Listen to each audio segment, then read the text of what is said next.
because ESPN tagged me. You know, like I said before, when it comes to under center, they definitely got the edge. Patriots had the edge, huge. Defensively, no doubt, goes toward Denver. All right. You know, to quote Bill Belichick, is Peyton. This is Peyton's response when he was interviewed by Bob Gladwell of Newsday. He says, "It will be the Broncos and Patriots." To quote Bill Belichick, "We'll be on to New England. I think our defense is guiding us. Let's make that clear. I am honored to be a part of it and looking forward to playing next week in the AFC Championship game." Hey, at least Manning's being honest, guys. He's dead on the money. I mean, he's a shell of the quarterback who rewrote record books a couple years ago. You know, he really is. And let's go ahead and break this down. You know, we were talking about 11-5 in Brady's favor, but when you go to the AFC Championship game matchups, guess who's leading? Peyton's got him 2-1. That's the truth. Peyton's got him 2-1. Now, you think, how is that possible? Well, he won one when he was at Indianapolis with a miraculous second comeback. Man, I mean, Peyton was vintage Peyton Manning. Man, he looked like Joe Montana out there with Joe Montana is widely considered the greatest quarterback to ever live, and this has nothing to do with his statistics, guys. It has to do with what he did in the postseason. No doubt about it. It has to do with what he did in the postseason. Now, to me, I consider Tom Brady the best of all time. He's been to 6 Super Bowls. He's won 4. The only person who's got his number is Manning, and I'm not talking about Peyton. I'm talking about Eli for some damn reason. But I mean, that's took 2 flukes. That took a David Tyree catch that was against his helmet that it should have never happened. I still kind of blame Harrison for that because he should have batted that ball away instead of trying to. I don't know. We won't talk about it. And then you got Wes Welker dropped the ball that could have won that. I mean, it could have led on. I mean, that year that they lost to the Giants when they were undefeated was pissy. I'll be honest with you. I mean, I could not believe it. It just blew my mind. I mean, I didn't feel like in my opinion, that they targeted Randy Moss enough in that game. I mean, he caught the touchdown pass that put them ahead right there at the end with a little over 2 minutes left, only to let David Tyree make the miraculous catch after Eli runs around. And who's the goofiest looking quarterback y'all ever seen? Eli Manning. He is to me. I'm not going to lie, man. It ain't nothing against him. I used to watch him when he was in the SEC because I'm a big Georgia Bulldog supporter and season ticket holder and all that, and I'm behind them 100%. You'll never get me even going to the, Ohio, right? Ohio State, who? I mean, I got covered. I'm an Urban Meyer guy. I believe in Urban Meyer for sure. Ohio State was my dad's favorite team, so, kind of I got a little sway there. I do a little public speaking with WVU, so it's going to kind of be familiar to me in that area, but it's going to be completely different. Now, it's LeBron James and that bunch I'm excited about. I get to cover a little bit of coverage I do with him and how they're going to stomp on Golden State come finals time, because I am a Cavaliers fan, so that's going to be kind of exciting. But I was a Cavaliers fan back way before there was a King James, okay? I was Mark Price because he come out of Georgia. All right, well, he come out of Georgia Tech, actually. Craig Elo, I love Craig Elo. I love Ron Harper. I love Larry Nance. I love that team. That's the Cavaliers team I fell in love with, made me a fan of the Cavaliers.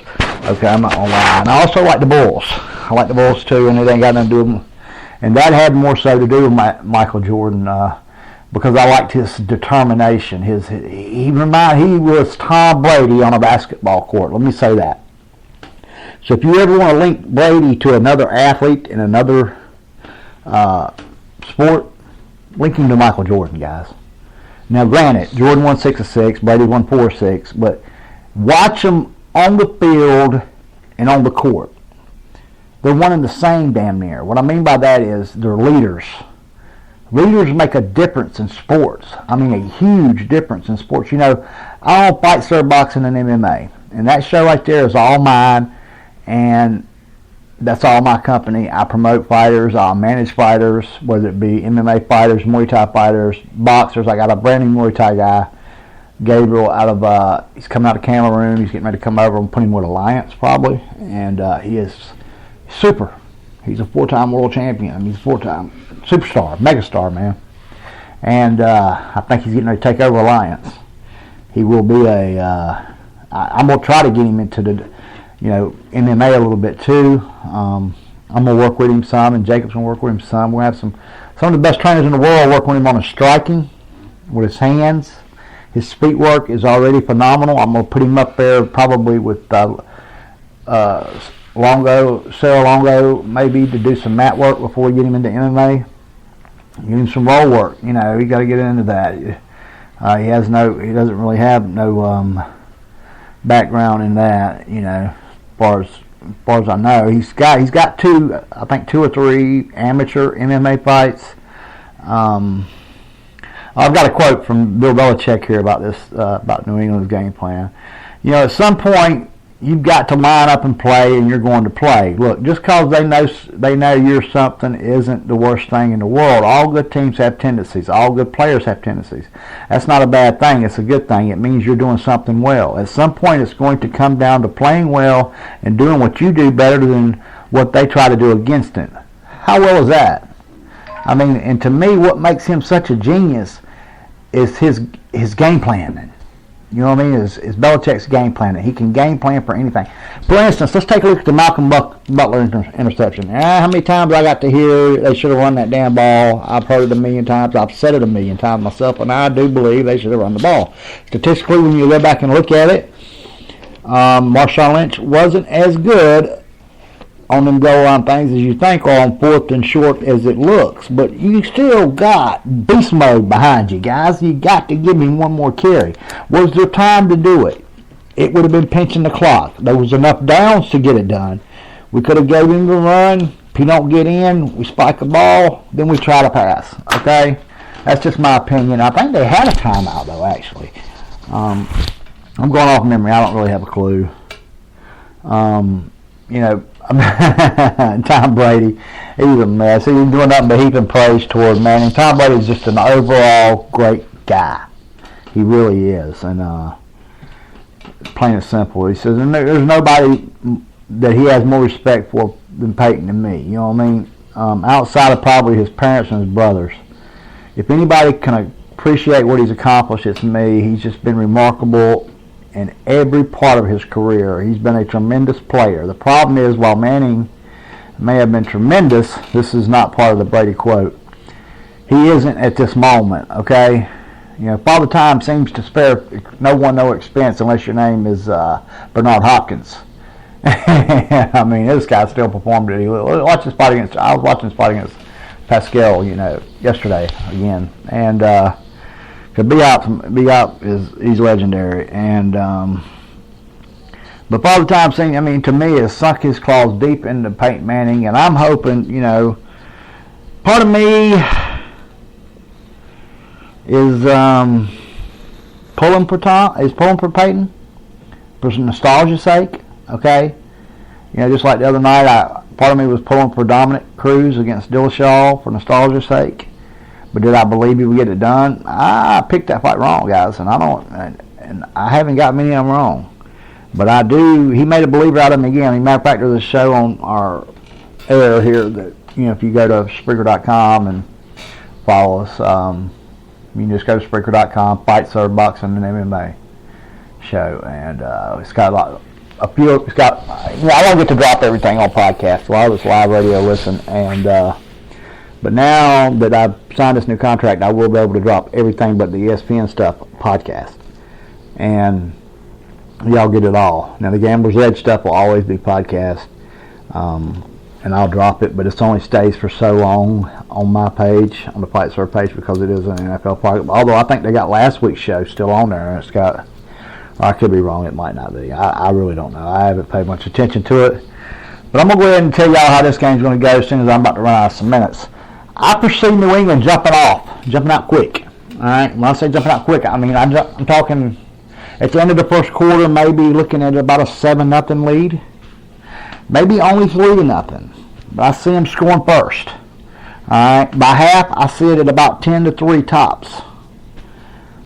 It's the second half that Tom Brady takes control of this game, guys. It's the second half. And my final score predicted is New England 27. I know, sounds familiar, huh? Denver 10. It's New England 27, Denver 10. I hope I'm wrong. I hope I get this one wrong. I hope Denver covers. I hope Denver wins. I really do, because I want to see Tom Brady. I want to see Peyton one more time. Get it one more time. Go get him one more time, Peyton. I'm pulling for you, buddy. I mean, but you've thrown twice as many interceptions damn near as you have touchdowns this year.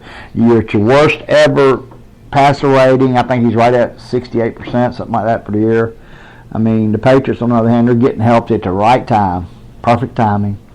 You got Gronk and Edelman. They're both ready to rip it. The front four is capable of pressuring, Denver's weak-ass offensive line all day long. Let's throw in supposedly, that stop defense of Denver that gave up 400 yards to Pittsburgh last week. That's not fair, guys. That's not fair. I'm reading this stat on my board here, and that's not fair. Pittsburgh's offense ain't normal.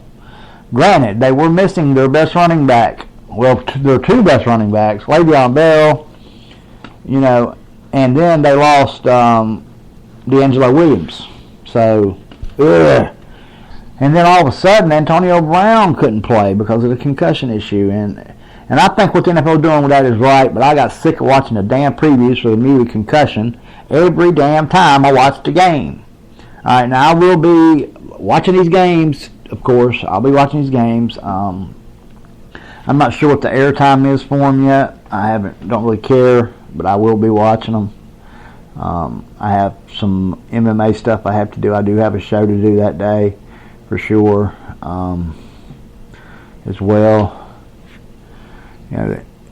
This is one of the few times lately that 1 versus 2 in both conference championship games. That's pretty impressive, guys.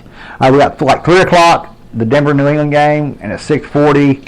Oops, I won't be able to watch all of the Carolina game. Guess where I'll be? On the air, and the line is Carolina -3 now. Let's back up. Let's see. And New England is -3.5. Over under 44. So what did I get? 37. So that tells me you take New England and under. All right, New England and the under. Carolina. And what do I have? And under. That's very rare, guys, that you take the favorite and the under in both circumstances. We got one home favorite, one road favorite. These playoffs have a tendency to lean toward the road favorite a lot. I've noticed the first round was all road. The wild card round was all road favorites, and all of them won. The divisional round was all home favorites, and they won. This round we got one of each. Statistically, in the past, if you want to talk about spreads of 3 points or less, home underdogs are 14-10 against the spread. Well, 14-10-2 or 14 or something like that, I think, if I'm not mistaken, off the top of my head. And also,